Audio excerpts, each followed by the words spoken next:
diferenciaciones entre talla corta y otras posibilidades diagnósticas. Lo primero, que la definición de talla corta es una definición de tipo estadística, llevada a partir de las desviaciones estándar que se alejan del centro o el 50 percentil o las 0 desviaciones estándar en forma negativa a menos 2 desviaciones estándar. O sea, llamaremos talla corta a todo aquello o todo aquel niño que tenga su talla por debajo de las 2 desviaciones estándar. También se le conocerá como talla corta a aquellos individuos que, teniendo una talla genética esperada por sus padres, tenga una desviación estándar de más 2 desviaciones estándar diferentes a las de sus padres. Ya no tomaremos como referencia a la población, sino tomaremos como referencia a la talla objetivo de sus padres.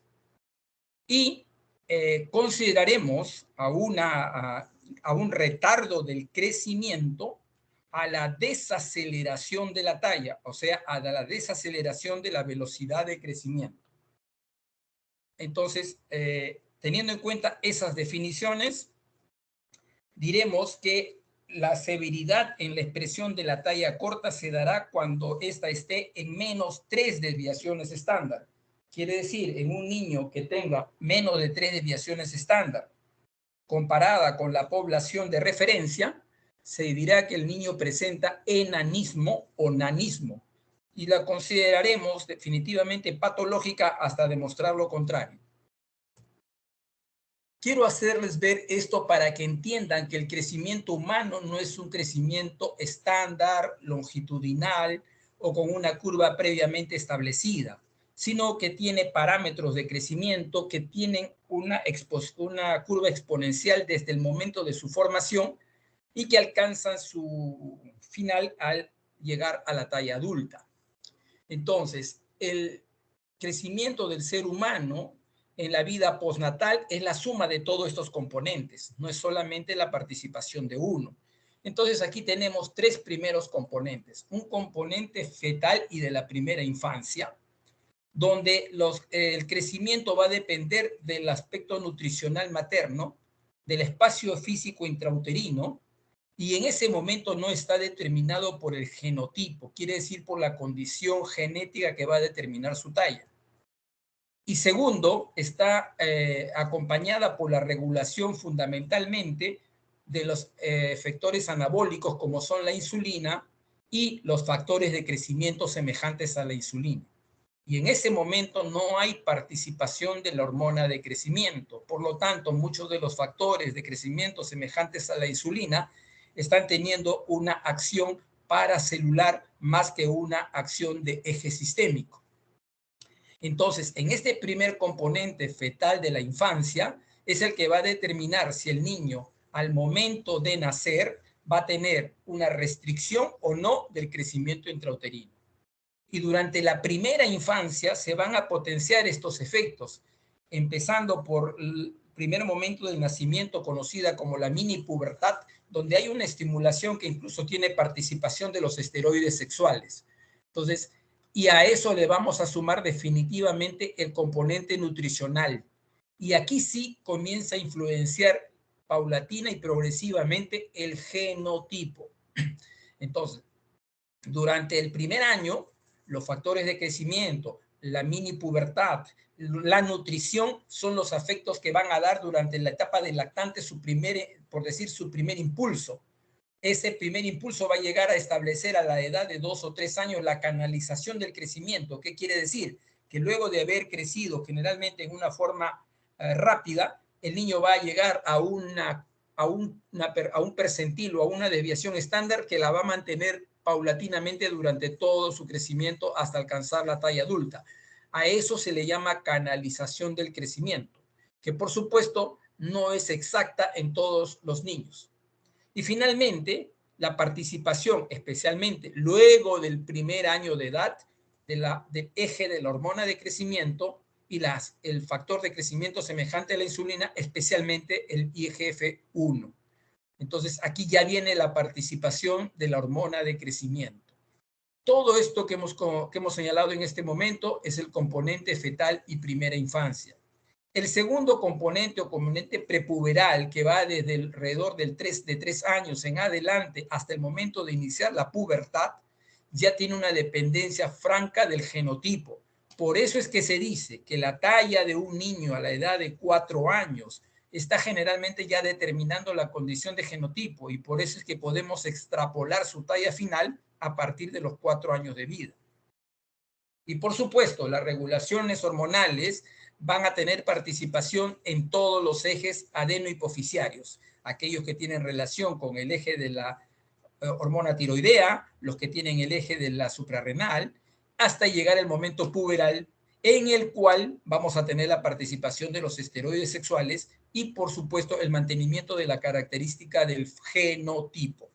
Entonces, ustedes van a ver que de la suma de estos tres componentes que estamos señalando, fetal y primera infancia, el componente prepuberal y el componente puberal, vamos a obtener la curva final de crecimiento del niño.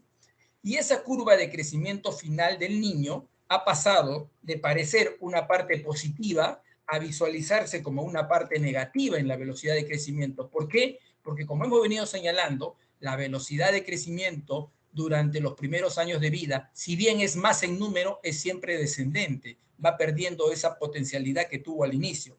Por eso es que ustedes ven que la curva de crecimiento, cuando evaluamos la velocidad de crecimiento, es negativa hasta el momento de la pubertad, en la cual sí se torna positiva por el spurt de crecimiento que presenta el niño durante la pubertad.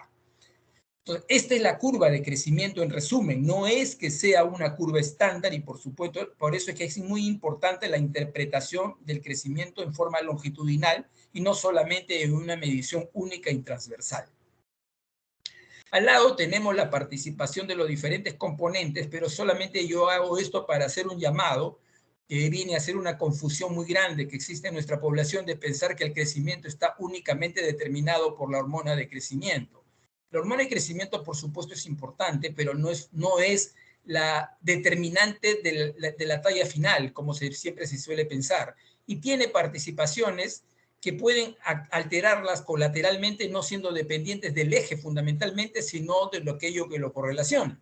Así, por ejemplo, la hormona de crecimiento tiene que unirse a proteínas para su traslado, y aquí ya está la participación del aspecto nutricional, que ya de per se ha sido fundamental en algunos aminoácidos para la formación de la hormona de crecimiento. Y luego de ahí, actuar sobre el hígado, en este caso el hepatocito, para la producción de la IGF-1, por lo tanto depende del metabolismo hepático y también de un aspecto nutricional. Y luego está la participación de estos factores de crecimiento en los diferentes tejidos, en este caso especialmente en el tejido óseo para la maduración y crecimiento esquelético. Y aquí puede haber también la participación fundamental de las proteínas transportadoras. Entonces no va a ser la respuesta igual en un niño desnutrido que en un niño en buenas condiciones nutricionales. No va a ser igual en un niño con enfermedades crónicas donde estas proteínas pudieran estar disminuidas, o no va a ser en el caso de algunas otras que está aumentada, pero que inhibe la participación de los factores de crecimiento. Dicho esto, entonces vamos a poder entender que muchas de las participaciones de los anabólicos, como la insulina, del eje de la hormona de crecimiento, de la leptina asociada a obesidad y adelgazamiento, o de los factores de crecimiento de fibroblastos en la participación de la maduración esquelética, tengan solamente y única participación per se, como se puede describir en algunas enfermedades. No, todas ellas pueden tener modulación nutricional. Entonces, por eso sigue siendo fundamental en el crecimiento la participación del aspecto nutricional. También, por supuesto, como les había señalado, hay modificaciones a partir de enfermedades crónicas que mantienen estados inflamatorios, especialmente aquellos que dan inflamación de tipo crónico, haciendo que haya una liberación de citoquinas proinflamatorias, ya varias de ellas conocidas como la interleuquina 6, como la interleuquina 1, como el factor de necrosis tumoral alfa, etcétera, que lo que van a hacer es que su participación negativa en respecto al crecimiento. En una, porque pueden estar asociados al tratamiento con glucocorticoides. En otras, porque al haber condiciones de estrés favorecen hipercortisolismo.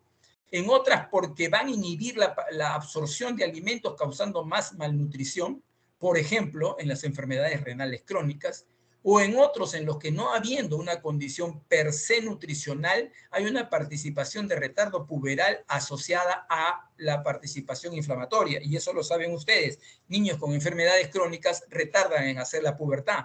Por lo tanto, no hay la liberación de los esteroides sexuales necesarios para el crecimiento en el spurt de crecimiento de la pubertad, y los niños siguen retrasando su crecimiento, y la recuperación del crecimiento, como se los dije en una de las primeras clases del curso, el catch-up de crecimiento, si es muy tardío, ya no alcanza a ser normal.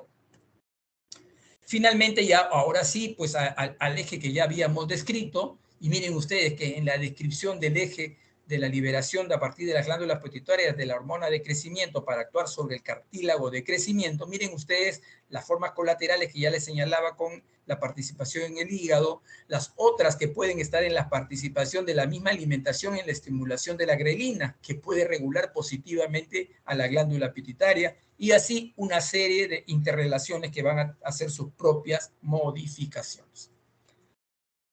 De la fisiología del crecimiento y de las hormonas que lo regulan en la etapa postnatal, habíamos señalado que después del año de vida la hormona de crecimiento es importante, pero previa a ella, durante ella y post de ella, las hormonas tiroideas son fundamentales. Y así ustedes van a poder entender que cada vez que hay la evaluación de un niño con talla corta, siempre está la solicitud de la función tiroidea. ¿Por qué? Porque si la función tiroidea está inadecuada, cualquier interpretación de la secreción de hormona de crecimiento va a ser también errónea. Luego tenemos esto que ya les había señalado también en la primera clase, que es el cálculo de la talla media parental y que nos sirve como talla objetivo para los cálculos. Pero vuelvo a recalcarles, como les hice en las primeras clases cuando hablamos de crecimiento y desarrollo. Si bien esto es un indicativo que nos puede orientar a pensar la talla que el niño puede alcanzar en promedio y los rangos que pudiéramos señalar hacia arriba o hacia abajo, tengan cuidado que la talla de los padres puede no estar representando su talla objetivo real, porque estos padres pudieron haber tenido desnutrición crónica en su infancia y no haber alcanzado la talla potencial genotípica real. Vuelvo a recalcarles el canal de crecimiento, les decía la canalización, luego de haber alcanzado el segundo año de vida. A esto es lo que llamamos canalización.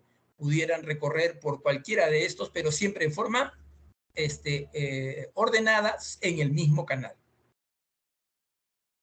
Las curvas de velocidades de crecimiento, como ya les digo, positiva para hombres y mujeres en la etapa de la pubertad. Ahora, entonces, cuando yo evalúo el crecimiento de un niño, ¿lo evalúo en forma transversal? No. Y repito, no, porque cada vez que hago las evaluaciones con ustedes y con los diversos grupos y comienzo a analizar el crecimiento y desarrollo del niño, todos me hablan riesgo de desnutrición, me hablan de, el niño tiene buena talla, pero tiene mal peso, el niño no está subdividido, el niño es único, es un ser humano que le estamos haciendo indicadores para su interpretación. Cuando hablamos de crecimiento, hablamos de un seguimiento longitudinal, en el que lo que nos interesa es saber cuál es su velocidad de crecimiento. Si yo estoy viendo una canalización adecuada, estoy casi seguro que la velocidad de crecimiento es normal. Pero si yo la quiero analizar como velocidad de crecimiento, lo primero que debo recordar es las velocidades de crecimiento de acuerdo a la edad y en la etapa de la pubertad al sexo de cada paciente. Entonces, así diré, pues, como ya ustedes saben de más, que durante el primer año crecen 25 centímetros, que durante el segundo año crecen 12 a 12.5, que en el tercer año crecen alrededor de 8 centímetros y que del cuarto para adelante crecen entre 4 a 6 centímetros las mujeres y 5 a 7 los varones, y que en la etapa de la pubertad, dependiendo del estadio 2, 3 o 4, hasta llegar a la talla adulta, vamos a tener diversas numeraciones o diversos centímetros como velocidad de crecimiento normal. Eso es lo que me voy a preguntar en cada paciente. No voy a hablar que talla está bien, pero peso está mal, que tiene riesgo de esto, pero no está bien del otro. Eso está bien para una práctica en la cual ustedes aprenden a usar indicadores, pero cuando ya hablamos de pacientes, tiene que estar todo integrado. Entonces, bajo eso me preguntaré, ¿la velocidad de crecimiento en mi paciente es normal o está disminuida? Si la velocidad de crecimiento es normal y el niño tiene talla corta, lo más probable que tenga es una variante normal del crecimiento. ¿Cuáles son esas variantes normales? Talla corta familiar, y la otra, retardo constitucional del crecimiento.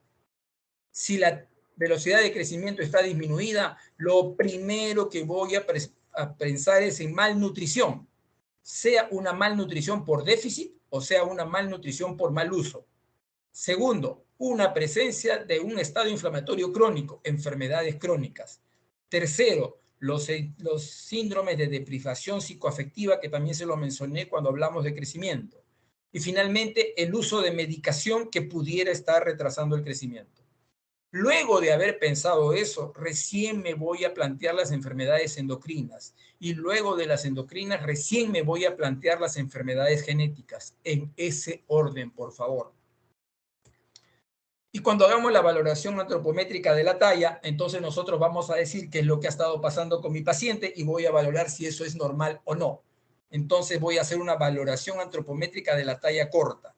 Si yo veo esta curva, no sé si están viendo el puntero con el que señalo, lastimosamente no tengo un indicador diferente, pero si yo lo estoy viendo, espero que ustedes, los puntos que están en amarillo, todos los puntos que están en amarillo está haciendo la curva de crecimiento estatural, tanto en la gráfica de crecimiento normal como en la de velocidad de crecimiento. Y vean ustedes que en todas ellas, por más que está por debajo o al límite inferior de las curvas de crecimiento, es en forma ascendente y progresiva. Esta es la curva casi exacta de la talla baja familiar, caracterizada ¿por qué? Por una edad ósea igual que a la edad cronológica y igual que la talla parental esperada.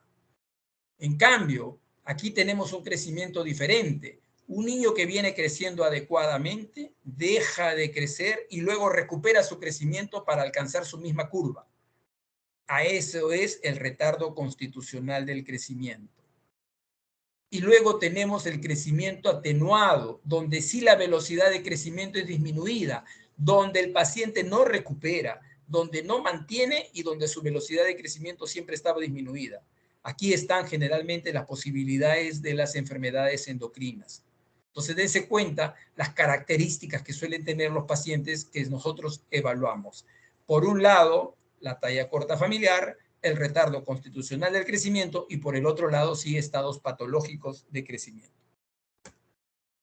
¿Cómo lo vamos a evaluar? Haciendo una buena historia clínica.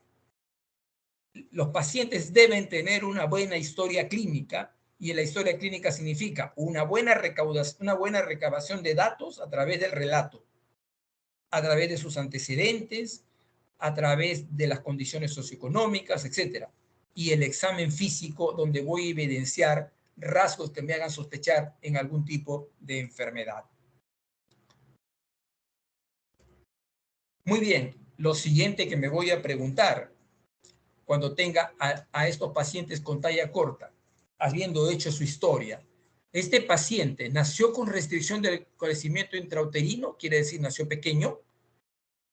No estoy hablando de pequeño para la edad gestacional, estoy hablando de pequeño en su longitud para su edad gestacional que tuvo el momento que nació. Si tuvo restricción del crecimiento intrauterino, me preguntaré, esto fue de causa materna, fue placentaria, fue fetal, fue la suma de todos. Si fue la suma de todos, prácticamente ese niño no se va a recuperar y siempre va a ser pequeño. Y muchas veces los retardos de crecimiento intrauterino cuando nace son pequeños porque siempre van a ser pequeños porque la familia siempre es pequeña. En otro caso, no hubo restricción del crecimiento intrauterino. Perfecto. Entonces yo estoy viendo a un niño que no ha tenido restricción de crecimiento. Cuando he hecho su evaluación, su distribución esquelética es proporcionada o desproporcionada. Si es desproporcionada, vamos a plantear el gran campo de las displasias óseas. Si es proporcionado, me haré nuevamente la siguiente pregunta. ¿Cuál es su velocidad de crecimiento? Su velocidad de crecimiento es normal, entonces puede ser talla corta familiar o retardo constitucional del crecimiento.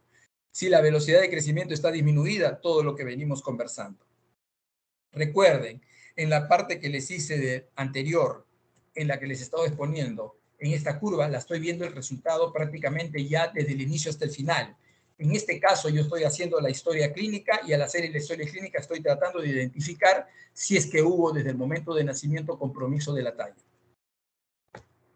¿Cuáles son entonces esas variantes normales del desarrollo puberal? Ya se las había mencionado y aquí vamos a hacer una diferenciación. Talla corta familiar versus retardo constitucional de crecimiento. Y esto es lo primero que ustedes deben aprender, o sea, diferenciar variantes normales. ¿Cuál es la primera característica? Que no suelen tener un peso al nacer adecuado. Segundo, que la velocidad de crecimiento en la talla corta familiar es normal. En el niño suele enlentecerse entre los 6 y 36 meses. Por eso es que justo cuando llega a los 4 años se está encontrando por un patrón inferior. Y si yo en ese momento le hago la perspectiva de talla considerando solamente la edad cronológica, voy a decir, uy, sí, siempre va a ser pequeño. Pero si me valgo de la edad ósea, me voy a dar cuenta que la edad ósea está por debajo de la cronológica y eso es lo que me va a hacer sospechar de un retardo constitucional del crecimiento. Y por supuesto, la predominancia en el retardo constitucional del crecimiento siempre es hombre mayor, siempre muy superior hombre sobre mujer. La historia familiar, generalmente en el retardo constitucional del crecimiento, el padre ha tenido esa historia. En el caso de la historia familiar de la talla corta familiar, ambos padres suelen ser pequeños. El inicio de la pubertad en la talla corta familiar es normal, en el retardo constitucional del crecimiento es retardado. ¿Por qué? Porque su edad biológica, que es la edad ósea, viene retrasada. Y la talla adulta final en la talla corta familiar va a ser corta, mientras que en el retardo constitucional va a ser normal. Existe una variante que no le he puesto acá, que ya generalmente lo manejamos los especialistas, que es la suma de las dos. O sea, un niño con talla corta familiar y que además hace retardo constitucional del crecimiento. Ese niño viene a la consulta muy, muy pequeño, sospechamos de la patología de inicio y después que encontramos que todo es normal y viendo a padres pequeños, nos convencemos que son un retardo constitucional del crecimiento. Son niños que llegan a tener la talla de los padres, que es corta, pero ya no tan pequeños como eran al momento de la evaluación. Aquí la curva del retardo constitucional de crecimiento que se las había mostrado antes, este ya es en un caso clínico, vean ustedes, ¿no? La edad cronológica adelantada respecto a la edad ósea mantiene su misma curva, mientras que la edad cronológica hace su ascenso para alcanzar a la edad ósea y tener una talla adulta normal. La deprivación psicoafectiva de la que hemos venido mencionando y que fue descrita por Powell en 1967, aparentemente hace una supresión de deficiencia pituitaria funcional, pues, ¿no? Y que esto provoca que en la edad prepuberal el niño no alcance las condiciones que le lleve a hacer la pubertad en su momento, y aquí es donde se ve el retardo del crecimiento. Suelen ser niños que tienen signos de malnutrición, porque aparentemente, a pesar de que los niños pudieran recibir cierta alimentación, no logran obtener el mismo rendimiento que un niño que no tiene deprivación. Esta es la curva que se puede ver y casos que han llevado a eso son, por ejemplo, los niños con hospitalización prolongada separados de sus padres, niños que van a internados, los niños que fueron desplazados en las épocas de conflictos de guerra, guerras internas o guerras externas. Todo eso hace que visualicemos deprivación psicoafectiva. La deficiencia de hormona de crecimiento, y la pongo acá para que ustedes vean lo raro que es, con una incidencia que puede ir hasta de 1 en 30.000 recién nacidos vivos, como para darnos cuenta que es bien tardía. Puede ser de causa orgánica o idiopática, quiere decir que no somos capaces de identificar una causa. Suele evidenciarse después del año. Siempre sus desviaciones estándar están por debajo de las 3 desviaciones estándar, excepto en aquellos que son hijos de padres muy altos y donde la talla pudiera estar en menos de desviación estándar, pero la talla objetivo sí está mucho más distante. La velocidad de crecimiento bien disminuida y las proporciones corporales suelen estar conservadas. Y dentro de los trastornos genéticos de la talla voy a señalar uno para que no acrecentar mucho el tema, pero para que los tengan presente porque pueden ver estos casos. Por ejemplo, los tipos de genéticos como las displasias osteoesqueléticas, la mucopolisacaridosis, los síndromes, que ustedes por ahí van a ver varios de ellos, los cromosómicos, ¿no? Que ustedes pueden ver síndrome de Down, síndrome de Turner, por ejemplo, y de ese es el que les voy a poner un ejemplo. Y algunos que son fallas genéticas per se de la alteración de un gen, que es el gen denominado gen SHOX. Y aquí un signo clínico para que ustedes, si por ahí lo adviertan, lo sospechen rápidamente, como es la deformidad de Madelung del radiocúbito que ustedes pueden ver en esa imagen, tanto radiológica como la que está al frente. Entonces, esto les puede ir haciendo sospechar la presencia de una haploinsuficiencia del gen SHOX que puede ser leve o puede ser muy marcada. Y aquí el cuadro clásico de una niña con síndrome de Turner, con todas sus características fenotípicas, y a la que hay que evaluarla dentro de sus propias curvas de crecimiento. Estos niños, al igual que los niños con síndrome de Down, los acondroplásicos, suelen tener sus propias curvas de crecimiento, que como es lógico es menores que las curvas que están acá en rojo de las curvas de la población de referencia. Ellos suelen tener una curva de diferencia menor y es la que nosotros usamos para hacer su seguimiento. Muy bien, en esta un poco acelerada y apretada exposición, quiero saber si hay alguna pregunta de parte de ustedes. ¿Me hacen saber si hay alguna pregunta?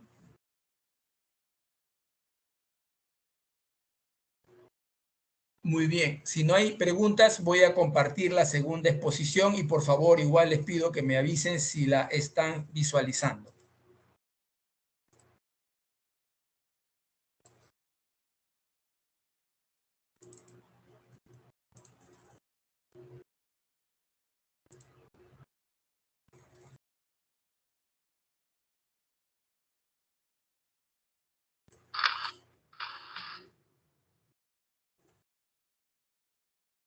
¿Me confirman, por favor?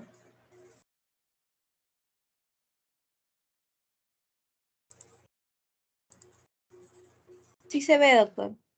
Gracias. Muy bien. Entonces vamos ahora a ir con hipotiroidismo y me voy a referir fundamentalmente en esta charla con ustedes porque es de mi interés que ustedes de esto sí se queden convencidos porque esto no depende del endocrinólogo pediatra, mucho menos del pediatra, sino de todo el personal de salud. El hipotiroidismo congénito es una de las causas del retardo mental prevenible. Por lo tanto, es una obligación de salud pública su prevención y por eso es que el Estado ha dictado una ley que tiene por obligación que a todo niño recién nacido dentro de su tamizaje neonatal incluya el descarte de hipotiroidismo congénito. Voy a empezar señalándoles algunas cosas muy básicas de la maduración del control del sistema tiroideo en el feto humano. El feto humano comienza a tener síntesis tanto de la TSH, o sea, de la hormona estimulante de la tiroides, y de la hormona que estimula la tirotropina alrededor de las 12 semanas. Entonces, quiere decir que un niño cuando ingresa al segundo trimestre de gestación ya tiene síntesis de estos componentes.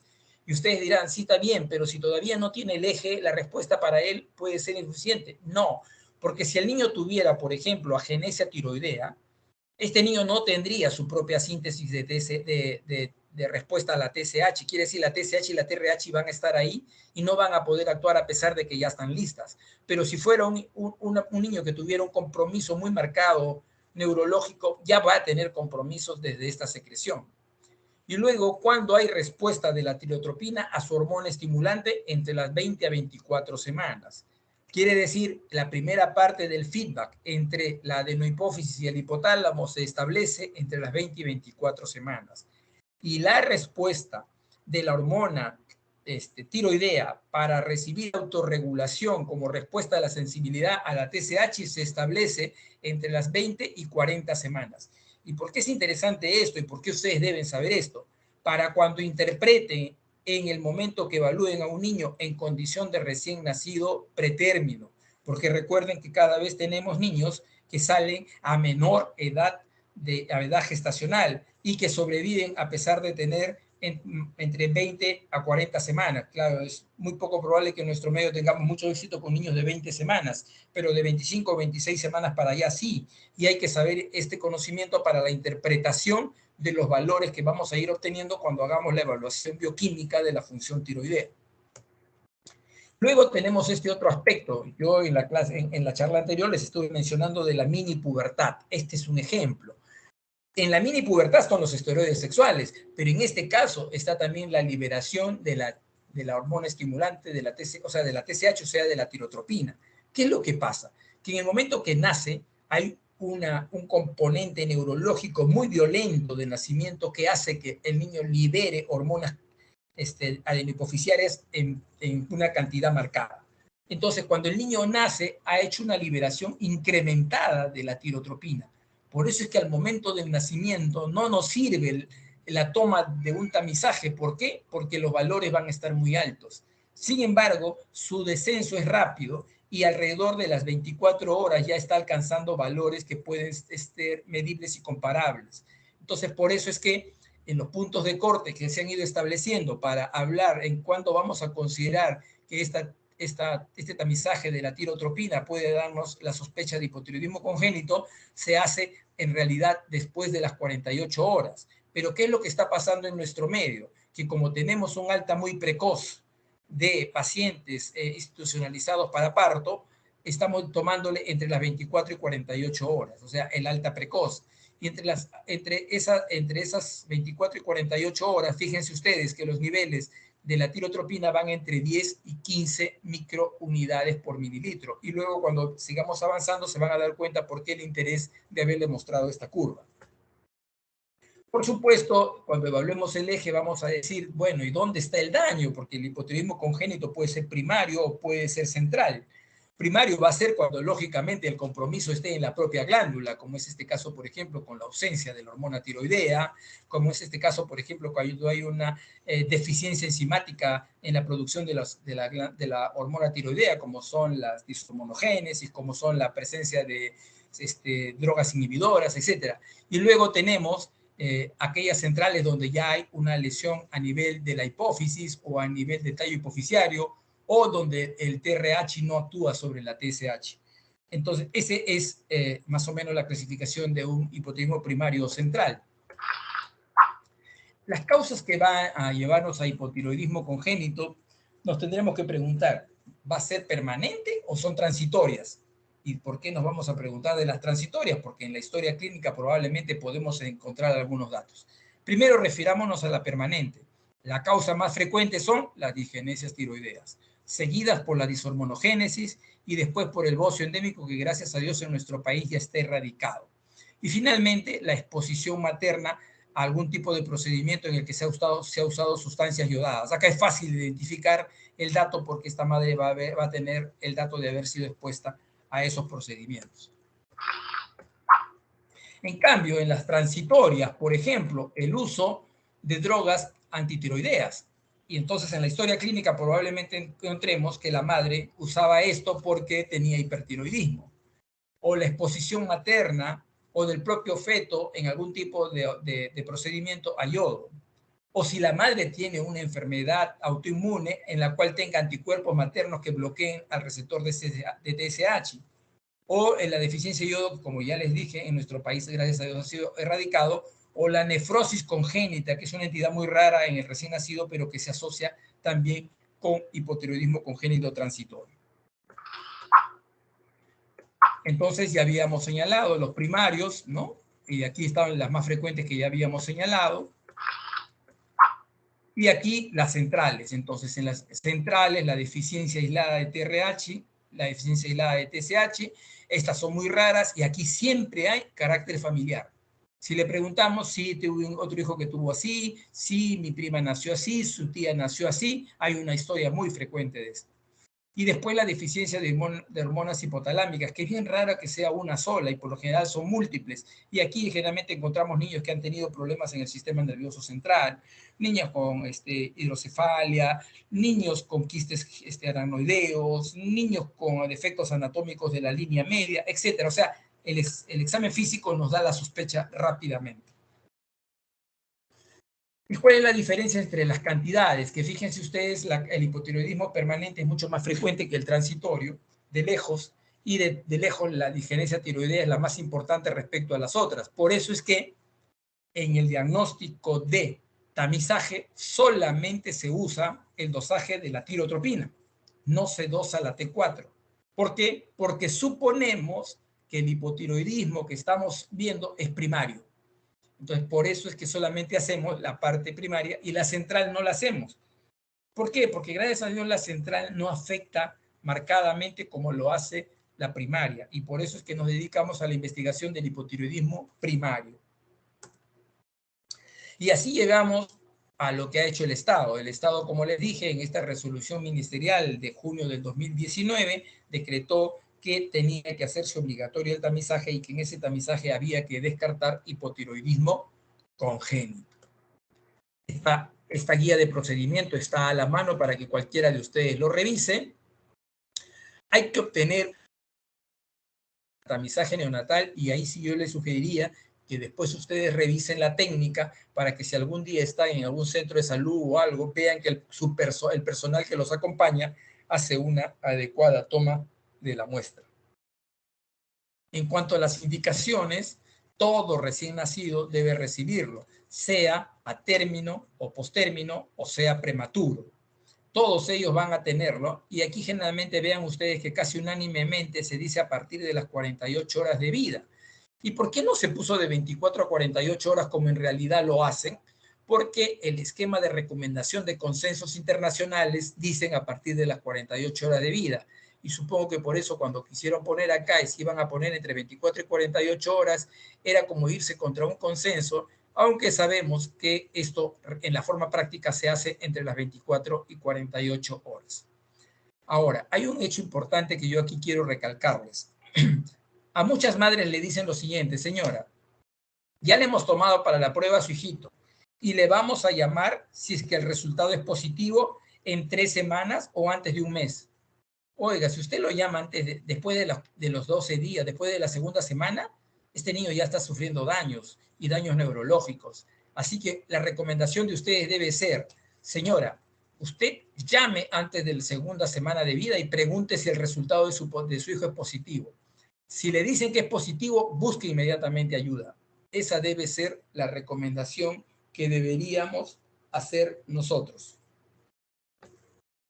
Aquí vamos a la consideración de lo que veníamos discutiendo. Recuerden que hablábamos de las pruebas. Acá tenemos la prueba y el valor de TSH. Entonces acá hemos puesto el punto de corte de 10. Recuerden que estaba entre 10 y 15. Bueno, es preferible pecar en exceso que pecar en déficit. Por eso se ha escogido 10. Si la prueba sale mayor de 10, hay que hacer un estudio en sangre venosa. Se le hace TSH y T4 libre en nuestro medio. Lo ideal sería hacer TSH, T4 libre, tiroglobulina, anticuerpos antitiroideos y ioduria, porque con todo eso podríamos estar diferenciando de las causas permanentes de las causas transitorias. En nuestro medio lo que se hace es TSH y T4 libre. ¿Para qué? Para confirmar el diagnóstico de hipotiroidismo. Si la prueba tomada es mayor de 7, o sea, entre 7 y 10, hay que repetir la prueba de talón y eso se hace a la semana de vida. Y si la TSH sigue saliendo entre 7 y 10, inmediatamente se le hace todo el estudio. En cambio, si la prueba de TSH es menor de 7, la consideraremos normal. Una vez que hemos evaluado todos estos componentes al momento de tomar la sangre venosa, encontramos que el TSH es menor de 7 y el T4 libre es normal, decimos se acabó. Fue un error, o mejor dicho, fue transitorio este valor, un error de toma, era el incremento todavía del efecto de la estimulación al momento del perinatal y por lo tanto ahí queda el seguimiento. Si sale mayor de 10 se confirma el diagnóstico y se inicia el tratamiento sin demora. El tratamiento confirmatorio a la segunda semana, entre la primera y segunda semana de vida, obliga al inicio del tratamiento inmediato. Si vuelve a salir entre 7 y 10 y el T4 libre es normal, cada uno considerará en la evaluación clínica si es importante iniciar tratamiento o si a las 15 días a la semana siguiente puedo tomar una nueva muestra. Con los niños menores de 30 semanas o menos de 1.500 gramos, hay que repetir siempre la prueba en talón a pesar de que pudiera haber salido negativa. En los niños que están en recién cuidados intensivos, que tienen síndrome de Down, también hay que repetir la prueba. Muestra del talón en las primeras 24 horas o posttransfusionales, hay que repetir la prueba. En nuestro medio estamos tomando entre 24 y 48 y no estamos repitiendo la prueba. La realización de técnicas radiológicas con contrastes o yodados también nos va a obligar a hacer un seguimiento. El uso de antisépticos yodados que antes se solían usar mucho y que ya ahora ya se han dejado de usar también es una causante de esto. Y por supuesto en los embarazos gemelares monocigóticos también hay que hacer un seguimiento continuo. Este es el cuadro clínico de un paciente que jamás deberían ver. Este es un paciente con un cuadro clínico de hipotiroidismo congénito, digamos, característico, lo que no se debería ver. Los niños suelen presentar una longitud normal al nacimiento, o sea, tienen su longitud normal, ¿no? Y miren luego cómo comienza a caer paulatinamente. ¿Qué es lo que sucede con estos tipos de pacientes en la evaluación de los controles? Señor, está alimentando mal a su niño, le está dando mala técnica de lactancia. Señora, ¿sabe qué? Vaya a darle, por favor, leche de fórmula para que gane peso. Sigue así, el día que ya lo encontramos nosotros, el niño ya es característicamente un niño con retardo mental seguro. Entonces, cuando yo encuentre un niño que está teniendo disminución de la velocidad de crecimiento, ya les he dicho desde lo que hemos venido diciendo en la charla anterior, está disminuyendo la velocidad de crecimiento, eso debe ser patológico. Entonces, ya, ¿es nutricional? Sí, ¿sabe qué, doctor? Yo no le puedo dar de mamar a mi hijito, entonces lo dejo encargado, pudiera ser. Pero no, mi hijo mama bien, mi hijo si yo le doy, yo le ofrezco, pero se está poniendo lento para mamar. No, ya, vamos a buscar qué está pasando. La hormona de crecimiento es una hormona que tiene función en todo el organismo. Entonces, como tiene función en todo el organismo disminuye o enlentece su funcionamiento. Por lo tanto, las fontanelas no se cierran y se mantienen amplias. La piel no se renueva y por lo tanto se ve seca, moteada y se ve rugosa, escamosa, seca. Como les digo, pierde su tersura. Los sitios que tienen que mantener el control de la presión intraabdominal ceden porque están débiles y se provoca hernia umbilical o hernias inguinales. La infiltración mixedematosa provoca que los tejidos blandos se incrementen. Entonces tenemos las fases mixedematosas y la macroglosia. La ictericia se hace prolongada. ¿Por qué? La ictericia se prolonga porque el metabolismo de la conjugación se hace lento y la evacuación intestinal se hace disminuida porque se enlentece el peristaltismo y por lo tanto tenemos estreñimiento. Entonces, cuando yo encuentre un niño de estas características, es muy tarde. Cuando el hipotiroidismo adquirido es por una malformación congénita, como es la tiroides ectópica, por ejemplo, estos niños, gracias a Dios, no suelen comprometer su desarrollo neurológico. ¿Por qué? Porque la glándula siempre ha seguido impulsando y produciendo hormonas, aunque su cantidad de producción ha ido cada vez enlenteciendo y enlenteciendo. Y a estos niños los solemos encontrar por retardo del crecimiento en forma tardía. Por ejemplo, este niño que tenía 6 años tenía una edad ósea de un niño menor de 2 años. Entonces, estos niños sí se recuperan, gracias a Dios, y no suelen hacer compromiso neurológico. Y acá tiene la característica de lo que les decía yo, de este niño con ictericia, por ejemplo, y macroglosia. Miren el color amarillento y la macroglosia en este niño, cosa que, como le digo, no deberían observar. Y acá al lado su velocidad de crecimiento. Este niño había caído tanto su velocidad de crecimiento porque apareció con nosotros alrededor de los 5 años, un cretino, por simplemente una falla en el personal de salud. Y a pesar de que le damos el tratamiento, el catch-up de crecimiento que hace no logra devolverlo a la talla normal. Pero no es lo que nos preocupe acá más la talla, sino su vida futura y su condición neurológica. También se altera la aparición de los dientes y muchas veces los niños son derivados por el odontólogo, que al momento de tomarle su radiografía panorámica nos dice: doctor, he encontrado que todas las erupciones están de los deciduos, caducos, todos están juntos. Vamos a verlo, tomamos esto y estos niños suelen haber tenido hipotiroidismo. Generalmente son hipotiroidismos congénitos de presentación tardía, como la tiroides ectópica, pero que así los descubrimos. ¿Qué factores van a influir en el pronóstico de estos niños? Repito, por favor, pongan atención. El tratamiento tiene que ser precoz. Segunda semana de vida tiene que estar iniciando su tratamiento. 13 días de vida ya debe estar en tratamiento. Dosis de levotiroxina. Debo darle dosis de levotiroxina plena. Y la severidad de la enfermedad. Si yo veo un niño que a pesar de que nació ya tiene características clínicas, o sea, todavía no llega a la segunda semana, ya tiene características clínicas, ya debo empezar. La etiología, también el nivel de T4 al diagnóstico. A más bajo sea el nivel, probablemente la afección sea mayor. La edad ósea al diagnóstico. ¿Cómo se hace la edad ósea al diagnóstico? ¿Se le toma la manito? No, acá se suele tomar el pie izquierdo o el talón izquierdo y se suele buscar la presencia de los núcleos de Becklar. ¿Dónde se ubican los núcleos óseos de Becklar? En la zona distal del fémur. Entonces le tomamos una radiografía de la zona de la rodilla y encontramos que no están presentes esos núcleos, o sea, que no se visualizan esos núcleos osificados, y diremos que ese niño probablemente tiene compromiso marcado como la tiroides. Por supuesto, en el seguimiento siempre van a influir el estado socioeconómico, la educación y el cumplimiento de adherencia al tratamiento, porque nos pasa que se le da el tratamiento con mucha responsabilidad al paciente, pero a veces no se le explica esa necesidad determinante de que no debe dejarlo.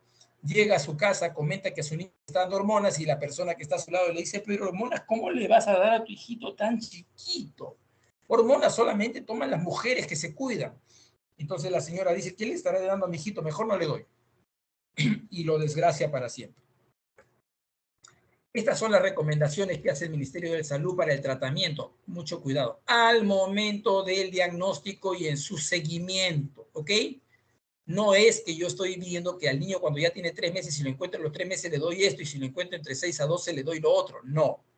Lo que está diciendo esto es que si yo empecé con una dosis de 10 a 15 microgramos por día de levotiroxina al momento del diagnóstico, lo voy a tener con esa dosis más o menos 3 meses. Y luego lo voy a disminuir a 8 a 10 entre 3 a 6 meses y cuando alcance los 6 meses voy a ir de 6 a 8. Por supuesto, eso ya depende mucho de la evaluación que hace el médico tratante. Pero puede ser que no lo detecto yo cuando nace, sino que lo detecto después. Cuando lo detecto después va a depender mucho de qué, del compromiso que tenga. Si el compromiso es como el niño que les puse en la última foto, muy marcado, yo no puedo empezar con dosis altas. ¿Por qué? Porque si empiezo con dosis altas, voy a hacer una fusión muy rápida de los mixedemas y lo que voy a provocar es una insuficiencia cardíaca. Entonces, ahí debo tener cuidado con las dosis que inicio. Pero eso es una cosa muy particular. Pero cuando yo hago el diagnóstico, que eso espero que suceda con todos ustedes, que a todos los sometan a tamizaje, que a todos lo encuentren en el momento oportuno, esta guía les puede servir muy bien para el inicio del tratamiento. Muy bien. Hasta aquí, ¿alguna pregunta respecto a esta exposición de hipotiroidismo congénito?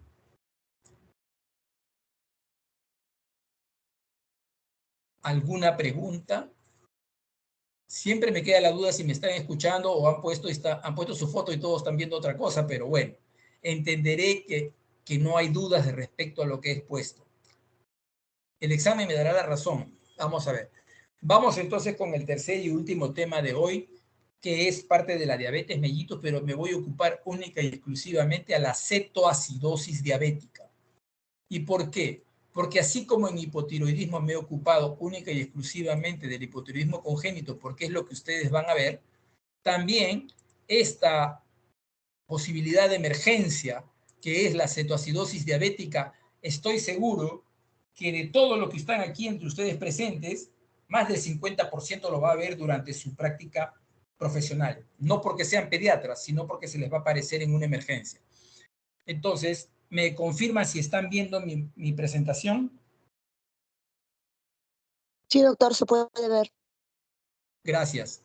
Entonces, vamos a ocuparnos de la cetoacidosis diabética, que es una de las complicaciones más severas de la diabetes mellitus, y no pertenece solo a la diabetes mellitus tipo 1, sino a la diabetes en general, a la diabetes mellitus en general, pero que en niños es de mayor frecuencia en la diabetes mellitus tipo 1. Entonces es un estado que hace referencia a una descompensación aguda en un paciente diabético, por lo general de tipo 1, que suele presentarse como debut de la enfermedad o durante su evolución. O sea, puede suceder en cualquiera de los dos momentos. Por ejemplo, para mi institución, yo trabajo en el Instituto Nacional de Salud del Niño. Para mi institución, nosotros somos centro de referencia para ver pacientes diabéticos. Durante la pandemia, la presentación como debut de la cetoacidosis diabética incrementó en más del 100% de casos. O sea, quiere decir que si antes debutaban 10 con cetoacidosis diabética, durante la pandemia lo han hecho más de 20.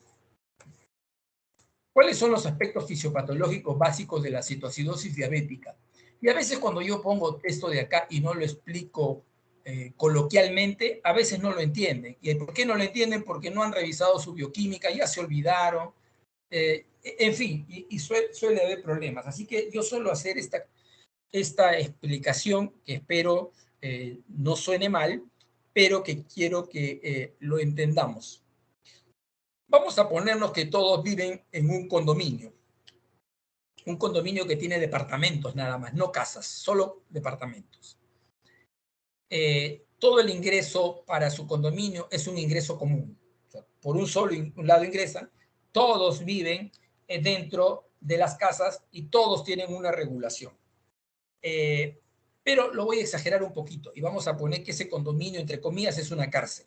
Entonces, en cada celda hay un preso y hay un control al ingreso. Entonces, vamos a ponernos nosotros en la condición de que el centro de monitorización, donde está el ingreso y regula y control de todo el funcionamiento de todas las celdas, va a ser el cerebro. Vamos a decir que todos los pasadizos son la circulación sanguínea. Y vamos a decir que cada celda es una célula. ¿Ok? No sé si ya se han hecho ese imaginario. ¿Me han entendido el imaginario? ¿Alguien no lo entendió y me puede decir que lo repitan? Todos lo han entendido, supongo, entonces, porque no hay protestas. Muy bien. Entonces, pongamos que llega la hora de la alimentación.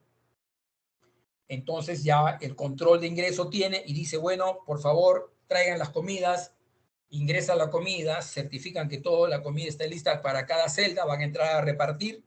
Entonces todos comienzan a ingresar.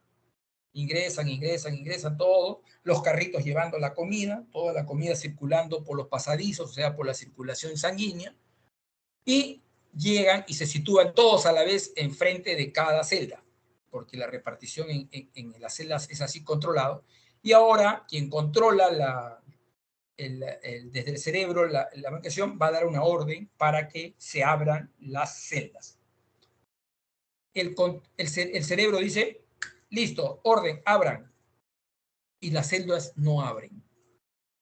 Ese chip que debe abrir las celdas que son en este momento las células, esa se llama insulina. ¿Qué pasó? Que estamos queriendo abrir, los chips están fallando, está fallando la insulina. ¿Por qué falla la insulina? Si es un diabético tipo 1, es porque el chip no está. O sea, ausencia y deficiencia ausencia de la presencia del chip. O sea, no hay insulina. Si es un diabético tipo 2, está el chip, pero no funciona. Entonces, no le podemos ingresar la comida. Pero adentro, los presos están que arsen bulla porque ya se está pasando la hora de su alimentación, están que protestan. Esa protesta se hace audible en el control. El del control comienza a decir, oiga, no les llega la comida al personal, traigan más alimento, ¿qué ha pasado? Que no sé cuánto, no ha llegado la alimentación. Comienzan a traer más cargas de comida y la comienzan a introducir por los patios para tratar de llegar. La comida estaba ahí. ¿Quién es la comida? La glucosa. La glucosa que tenía que ingresar no puede ingresar, pero como hacen más pedidos, el que tiene el control, que no sabe lo que está pasando en lo que llevan la comida, porque piensa que ha mandado comida, pero no ha llegado, y ahora piensa que la comida no ha ido, sigue mandando comida. Al aumentar la comida en esos pasadizos, está aumentando la glucosa en el torrente sanguíneo, eso se llama hiperglicemia. Entonces, tengo hiperglicemia y tengo una deficiencia de glucosa intracelular porque la insulina no ha permitido su ingreso. Los que están llevando la comida y lo ven a los que están dentro desesperados, dicen, oiga, hay que tirarles algo, porque algo tienen que ir comiendo, no le podemos pasar toda la comida, pero algo. Bueno, pues traigamos pues, siquiera galletitas o cosas, y pasémosle por ahí para que con eso vayan comiendo mientras que podemos traerle pasarle la comida de verdad. Y comienzan a pasarle pequeñas cantidades de alto valor calórico para que se compensen.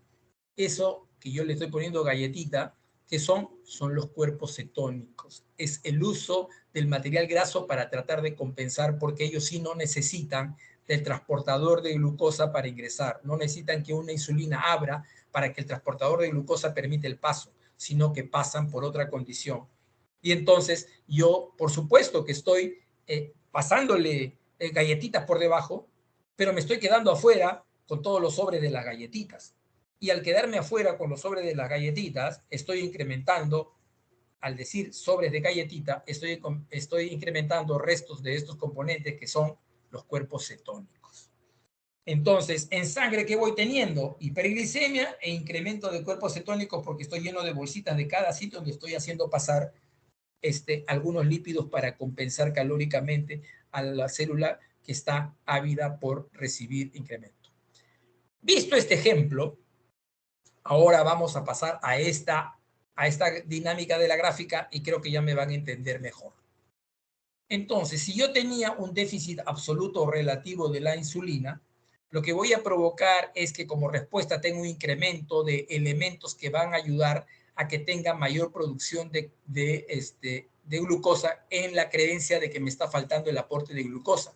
Entonces incremento las hormonas contrarreguladoras que todas van a llevar a hiperglicemia, como el cortisol, la hormona de crecimiento, el glucagón y la adrenalina. Todo esto, como yo les decía, que para el sensor era, hey, envíen más comida. Cuando esto llega y actúa, ¿qué es lo primero que voy a tener yo? Si hay una disminución del uso de la glucosa, va a haber un estado mayor de insulinoresistencia.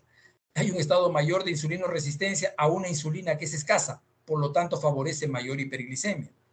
Voy a tener la búsqueda a partir de otros componentes que me puedan dar glucosa, como es la gluconeogénesis a partir de los músculos, la proteólisis, que me va a llevar a más hiperglicemia, o a la utilización de los depósitos de glucógeno, como es la glucogenólisis, que también me lleva a mayor aporte de glucosa. Entonces, las hormonas contrarreguladoras favorecen todo esto y, por lo tanto, mayor hiperglicemia. Al tener mayor hiperglicemia, la cantidad de glucosa que llega al riñón supera la tolerancia máxima del riñón, que es en 180, y comienza a producir diuresis osmótica. La diuresis osmótica me lleva a pérdida de agua y electrolitos. Y esa pérdida de agua y electrolitos me lleva a un estado hiperosmolar y me lleva a una deshidratación que puede conducirme a falla renal. Esa deshidratación y falla renal me van a conducir a mala perfusión. Y la mala perfusión me va a llevar a estado de acidosis, que sumada a la acción de la lipólisis y la presencia de cuerpos cetónicos va a incrementar más la cantidad de hidrogeniones libres y por lo tanto mayor acidosis.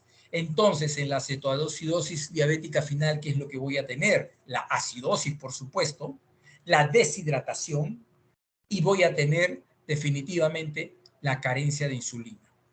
Eso es la triada que después voy a usar para el tratamiento. En la cetogénesis, recordarles dos cosas. Primero, que la medición de los cuerpos cetónicos debe ser la medición del beta-hidroxibutirato, que es el que primeramente se presenta, y no la determinación de cetonas, porque se presenta mucho más tardía por su metabolismo. ¿Por qué es importante el dato que les doy? Porque cuando ustedes usan tiras reactivas, lo que miden es acetona. Cuando ustedes miden en sangre el valor de los cuerpos cetónicos, lo que miden es beta-hidroxibutirato. Por lo tanto, la medición sanguínea de cuerpos cetónicos es lo más próximo a identificar rápidamente la presencia de una cetoacidosis, aun cuando no sea muy severa. Los criterios diagnósticos, cuando se trata de una cetoacidosis, que es un niño con diabetes tipo 2, primero, si se presenta en menores de 2 años, es de muy alto riesgo. Y cuando tiene personas que tienen nivel socioeconómico muy bajo, también es de muy alto riesgo. Por supuesto, también puede presentarse cuando la persona ya tiene diabetes mellito establecida, porque no usa la insulina, porque tiene una infección, porque el paciente tiene un comportamiento de alteración psiquiátrica, porque tiene duración de la diabetes por mucho tiempo que ha llevado a que haga estados de insulinoresistencia, etc. El diagnóstico de la hiperglicemia. ¿Qué cosa produce la hiperglicemia? Le dijimos deshidratación. ¿Qué cosa provoca entonces? Primero, la pérdida pues, de líquidos. ¿Por dónde? Por la orina. Entonces, las pérdidas medibles están por la orina. Poliuria. La sed incrementada, polidipsia. Los niños pierden peso también. Y polifagia, a veces hay. Por lo general, los niños no tienen polifagia a diferencia de los adultos. La condición de proteólisis asociada a la hiperglicemia lleva a fatiga. Los niños pueden empezar antes de la poliuria teniendo enuresis, niño que nunca se orinaba y comienza a orinarse en la noche. Niñas que no tenían nunca moniliasis vaginal comienzan a tener moniliasis vaginal. La acidosis Un dato importante y no lo olviden, por favor, en su cabeza. Niño que vean que viene por vómitos, dolor abdominal y deshidratado, y en el cual la pérdida medible no es fácilmente identificable. Por ejemplo, usted pregunta, ¿cuántos vómitos ha tenido? No, recién 2, 3. ¿Ha tenido diarreas? No, no ha tenido diarreas. El dolor abdominal, sí, se le ha ido presentando poco a poco. Y está bien deshidratado. Cuidado, no vayan a estar frente a un paciente con acidosis y deshidratación. No solamente en diabetes, sino acidosis y deshidratación. Niños hiperventilando profundamente o ya con una respiración de Kussmaul establecida, un aumento de la ventilación minuto o un compromiso de la conciencia son datos clínicos de acidosis. Hipovolemia, entonces, hay que hacerla calculando más o menos la cantidad de fluidos y electrolitos que se pierden. Más o menos estimamos que se pierden en promedio 70 mililitros por cada kilogramo, el sodio entre 5 a 13 milimoles por kilo y el potasio entre 6 a 7. ¿Qué es lo que observamos en la hipovolemia? Definitivamente todos los signos clínicos que ustedes ya conocen de deshidratación. Cuando la evaluación de la pérdida de peso no es muy fácil, o sea, no me parece muy deshidratado, consideremos las pérdidas entre 5 al 10% y es preferible pecar por exceso y considerar 10%. Si el paciente tiene cuadro de deshidratación marcada, es más del 10% con toda seguridad. ¿Cuáles son los criterios bioquímicos de la cetoacidosis diabética? Y aquí he hecho una pequeña variación porque en las guías clínicas de consenso de del año pasado, se ha aprobado un cambio al diagnóstico de cetoacidosis diabética. Antes y ahora se sigue manteniendo que hiperglicemia se va a considerar más de 200 miligramos por decilitro o una glucosa mayor de 11 milimol por litro cuando utilicemos milimoles. La acidosis, aquí está el cambio, el pH siempre va a ser menor de 7,3, pero la cantidad de bicarbonato que antes lo consideraba menor de 15, ahora se considera menos de 18. Quiere decir que si un niño viene con un pH de 7,3 o menos de 7,3 y un bicarbonato sérico de menos de 18, ese es un criterio bioquímico, ya no 15. Y seguimos con la presencia de cetonemia, donde ya les he dicho que el marcador fundamental es el beta-hidroxibutirato, que debe ser mayor de 3 milimol por litro. Ya les hice la explicación entre cetonemia versus cetonuria y es preferible la medición de cetonemia. Por lo que les decía que las cetonas son de detección tardía. Muy bien, ¿y cómo va a ser el grado de severidad de la cetoacidosis diabética? Atentos, por favor. Vamos a considerar la severidad de la siguiente manera. Será leve cuando el pH venoso sea menor de 7,3 y el bicarbonato menor de 18. Se considerará moderada cuando sea menor de 7,2 y el bicarbonato menor de 10. Ahí no ha habido cambios. Y severa si es menor de 7,1 y el bicarbonato menor de 5. ¿Ok? No se olviden de esto. Va a ser pregunta fija. Medidas terapéuticas iniciales en la cetoacidosis diabética. ¿El niño tiene un estado de gravedad? Sí. ¿La cetoacidosis diabética es un estado de gravedad? Sí. Entonces, ¿qué es lo primero que van a aprender ustedes a hacer? El ABC de la atención de un niño en emergencia. El manejo agudo, eso que van a hacer ustedes casi todos, estoy seguro que casi todos van a estar obligados a hacer el PALS, o sea, quiere decir la reanimación cardiopulmonar o cardiorrespiratoria, dependiendo de lo que ustedes quieran denominarlo. Y aquí entonces definitivamente vamos a tener que tomar todas las consideraciones que tomamos en todo niño que llega a una emergencia. Entonces, ¿qué es lo que vamos a hacer? Aseguraremos una vía aérea, colocaremos una sonda nasogástrica si es que hay compromiso de conciencia para evitar que vaya a tener algún vómito que pudiera pasar a las vías respiratorias, a que vaya a aspirarse. Consideraremos la posibilidad de colocarle oxígeno una vez iniciado el tratamiento, no oxígeno de primera medida, sino una vez que ya hemos empezado el tratamiento de la deshidratación. Hay que colocarle un monitor. Es importante para tener rápida visualización de la frecuencia cardíaca, la frecuencia respiratoria, la presión arterial, la saturación de oxígeno. Una vía venosa permeable. Siempre. adyacente a la vía que ya están usando para hidratación. La sonda vesical la usaremos si el paciente tiene compromiso de conciencia, porque puede que no nos diga que quiere miccionar. Y la posibilidad de usar antibióticos en caso de fiebre es algo empírico, pero que en algunos consensos los recomiendo. ¿Qué es lo que vamos a hacer? Vamos a monitorizar a este paciente en forma horaria. ¿Y qué es lo que vamos a monitorizar? Por supuesto, los signos vitales que están en ese monitor, los signos neurológicos para evaluar el cambio de la conciencia, el balance hídrico para ver si lo estamos hidratando adecuadamente y el control de la glicemia capilar. Entonces, más o menos ese va a ser nuestro orden. Llega el paciente y en nuestra cabeza está el ABC de la emergencia, por lo tanto, empezar rápidamente la hidratación, empezar rápidamente las condiciones que me eviten que vaya a aspirarse, ver su estado de conciencia para ver las condiciones en las que voy a tener que atenderlo, ver si está cursando con algún problema infeccioso que me haga sospechar la necesidad de uso de antibióticos, ver cómo está la glicemia y cómo va a ir cambiando hora a hora. Eso es más o menos mi primera imagen de manejo. Cuando ya entramos a la monitorización posterior de la cetoacidosis, ya vamos a poder ampliar ya de horario a 2 a cada 4 horas, dependiendo de aquellos controles que ya están referidos a esta entidad en particular. Pero ahora vamos a las medidas terapéuticas específicas que estábamos conversando. Los pilares de la terapia. Primero, la evaluación, historia clínica, examen físico, diagnóstico oportuno. Luego, el manejo de la deshidratación para corregir la cetoacidosis y la glicemia. Primero que nada, la hidratación. No vaya a pasar como he visto en varios casos. Tiene cetoacidosis diabética, busquen al endocrinólogo. ¿Dónde está la insulina? Eso es después. Lo primero es lo primero, hidratación.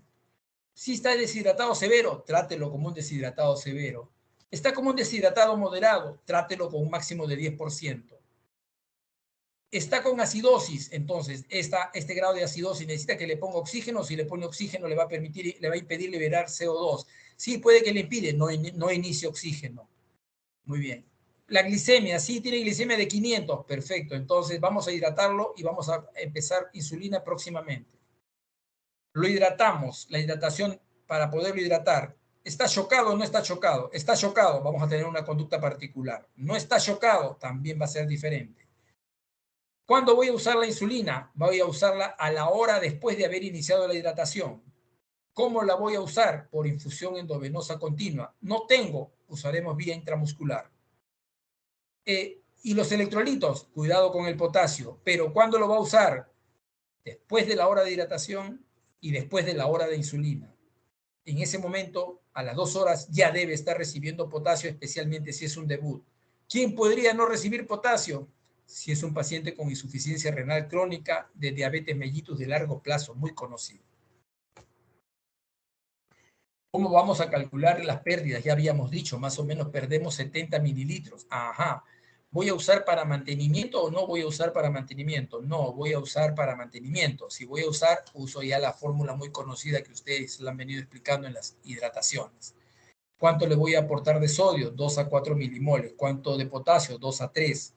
No usar demasiada cantidad de cloro porque puedo provocar hipercloremia que también dificulta el manejo.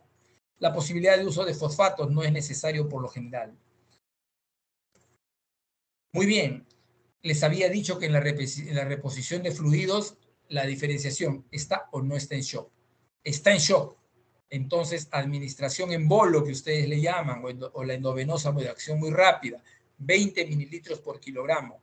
En una sola vez, depende. Si usted le pone una vez y no recupera el tono cardíaco, sigue manteniendo estado de hipovolemia, otra más hasta que recupere el tono cardíaco.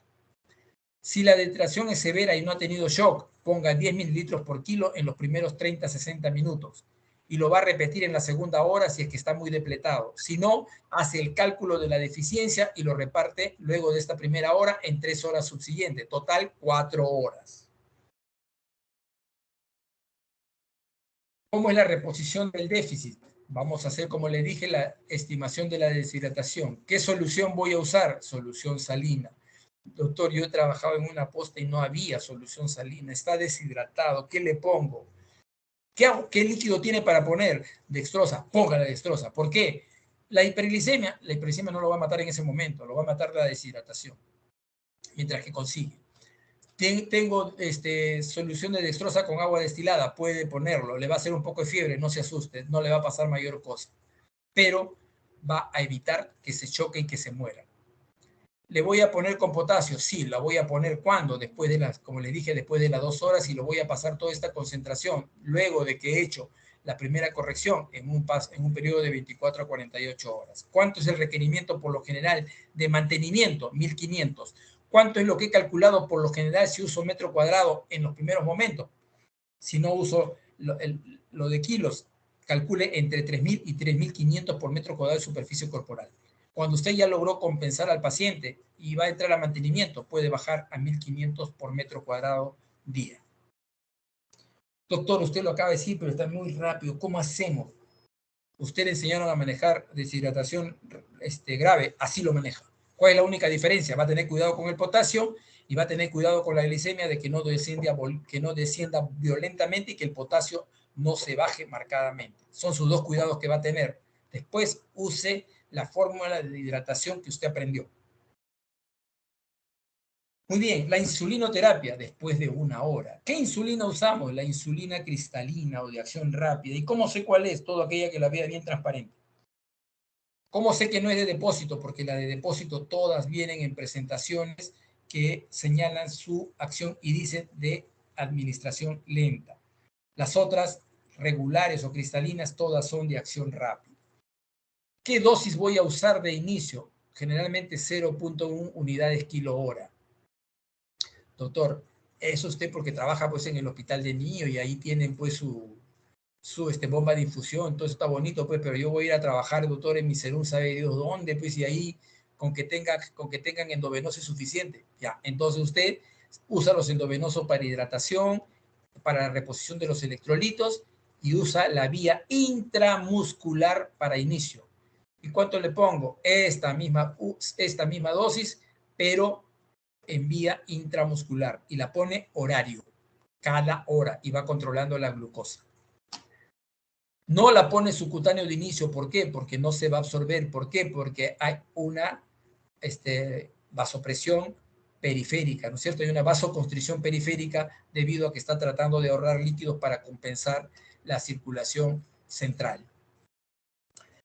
Si la glicemia llega a 300 miligramos por decilitro o desciende muy rápidamente, más de 90 miligramos por decilitro, a esa administración que le estábamos dando de sodio debemos aportarle suero glucosado al 5%. Doctor, ¿y por qué ha puesto ahí hasta 12.5%? ¿Por qué? Porque pudiera tener una cantidad muy pequeña y puede usar concentraciones más altas divididas en todo el flujo. O sea, depende, pues, si yo tengo glucosa al 5%, me es fácil diluirla, pero si tengo al 10%, también lo puedo diluir dando menor cantidad. Lo único que tengo que hacer es diluir la concentración. La insulinoterapia, ¿cómo va a continuar? Una vez que ya la vía endovenosa fue suficiente, ya el paciente está compensado, yo puedo pasar a la dosis ultra rápida subcutánea, horaria. Si estaba en provincia, ya paso de la vía intramuscular a la horaria. Y aquí puedo continuar con 0.1 o puedo bajar hasta 0.3, dependiendo de qué, del descenso que ha tenido la glicemia por hora. Si está siendo más rápido de 90, voy a usar 0.3. Si su descenso está siendo mayor de 90 o mayor de 100 todavía, puedo seguir usando entre 0.05 a 0.1. O sea, eso va a depender de lo que yo utilice. ¿Puedo poner la insulina endovenosa en bolo? No. No pongo insulina endovenosa en bolo. No se usa. Así que cuidado con meterlo en un Bolutrol y quererlo pasar por ahí. ¿Por qué voy a dar potasio, doctor? Voy a dar potasio por una siguiente razón. El potasio es un ion intracelular. Y este ion intracelular ha estado siendo compartido con hidrogeniones al momento de la acidosis. Por lo tanto, el potasio ha estado saliendo al extracelular. Cuando yo ponga insulina, al activar la bomba de los GLUT para el ingreso de la glucosa al notar insulina, también va a meter hidrogeniones. ¿Y cuál es el primer hidrogenión que va a meter? Va a meter al potasio porque es intracelular. Por lo tanto, se va a depletar de la vía periférica y entonces voy a tener hipocalemia. Por eso es que voy a reponer potasio. Muy bien. ¿Cuánto de potasio le pongo? Si lo pongo junto a la reposición inicial del volumen y lo estoy colocando antes de la insulina, porque yo digo, no me llega la insulina, ya van 1 hora y media, 2 horas, ¿qué va a pasar con mi potasio? Puedo iniciar con 20. Cuando comienzo a poner la insulina, ya le paso 40. ¿Quién pudo hacer este cambio antes de la insulina? Solamente el agua, porque la bomba de hidrogeniones también ingresa potasio solo cuando hay hidratación. Entonces ya puede estar cayendo el potasio. Y si bien todavía puede estar en valores normales, al momento que pongo la insulina se cae bruscamente. Entonces pudiera yo haber empezado con 20. Si no, 40 cuando ya usé la insulina. Entonces, si todo se ha dado correctamente, la hidratación empezó a su momento, a la hora empecé la insulina, a la hora que estoy poniendo la insulina, yo agrego a la administración 40 miliequivalentes de potasio. Si no, yo pienso que ya se va a presentar a la hora, junto con la insulina, pongo 20 de potasio. Si el estado está en normocalemia, entonces primero expando todo el volumen y después recién pongo los 40. Si estoy en hipercalemia, primero me aseguro que orine y después pongo 20. Recapitulando, con hipocalemia, 20 de arranque, pongo la insulina, subo a 40. Normocalemia, expando primero, luego pongo 40, junto generalmente posterior a la administración de insulina. Tengo hipercalemia, un ratito, primero que orine. Orina, tiene buena diuresis, pongo 20, nunca los 40. Monitorizo el potasio y veré si aumento o mantengo.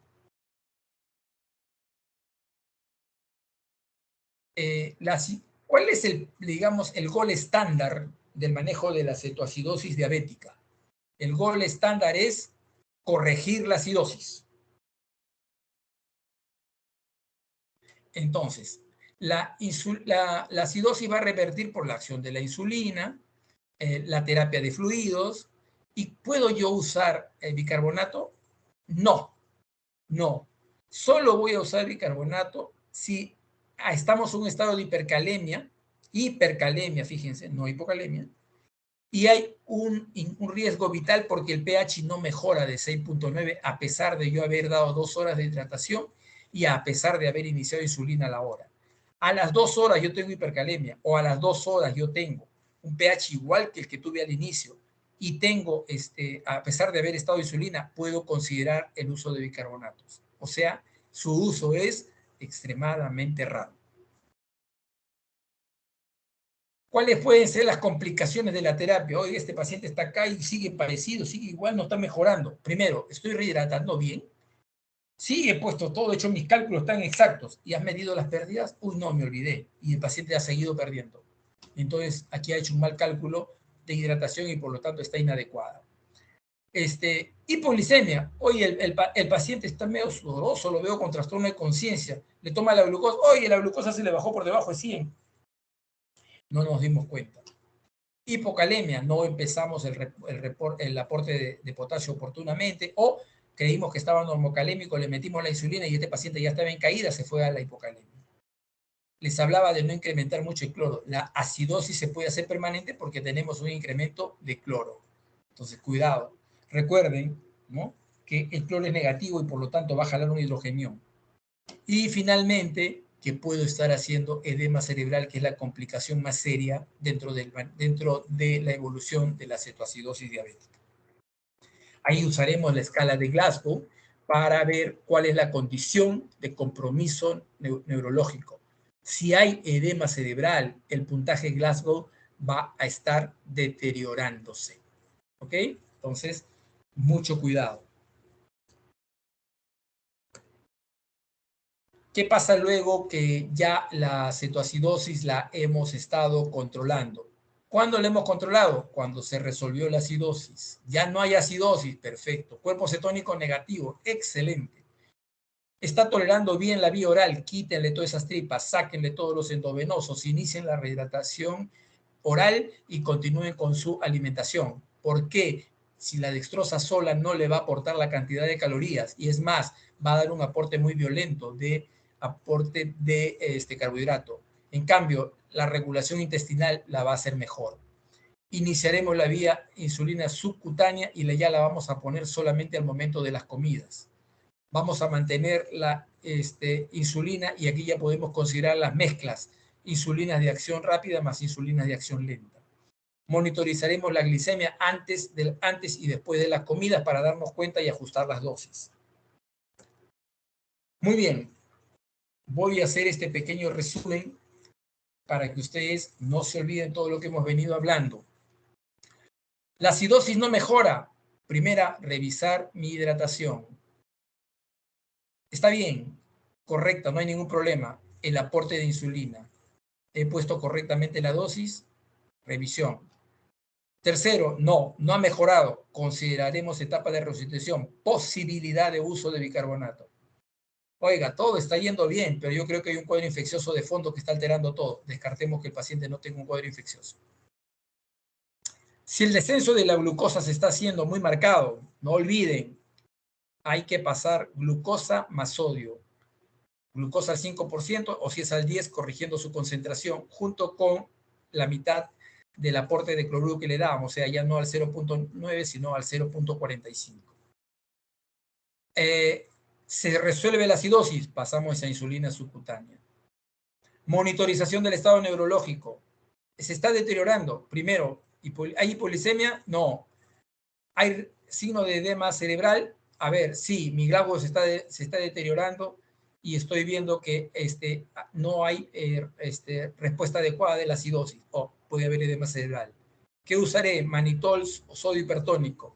Va a depender. Esto se hace en UCI. Puede ser también usando hiperventilación.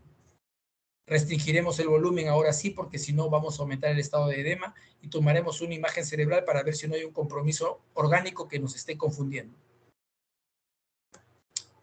Muy bien, hasta ahí con esta parte de cetoacidosis. ¿Alguna pregunta?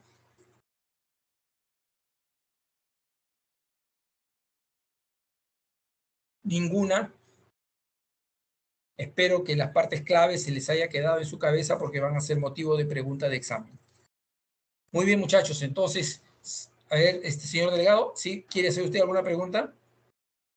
Doctor, buenas noches. No, sí, muchas gracias por los puntos claves. Fueron bastante ayuda. Lo que le quería preguntar, doctor, era con respecto al seminario, doctor. El seminario es el jueves 26 a las 8 de la noche. Le mandé a su correo las indicaciones. Ok, doctor. Disculpen, ya se lo he mandado con tiempo. Supongo que ya lo estarán preparando porque se lo he mandado la semana pasada.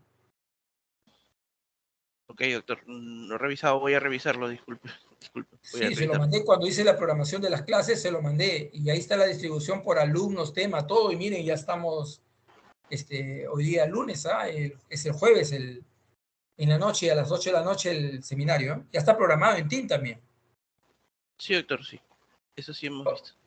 Ya, ok, entonces revisen, por favor, porque si no, están bien tarde. Ok, muy bien. Entonces, si ya no hay otro motivo de pregunta ni duda, nos vemos en el día del seminario. Que tengan buena noche. Buenas noches, doctor. Muchas gracias. Gracias, doctor. Buenas noches. Buenas noches, doctor. Gracias.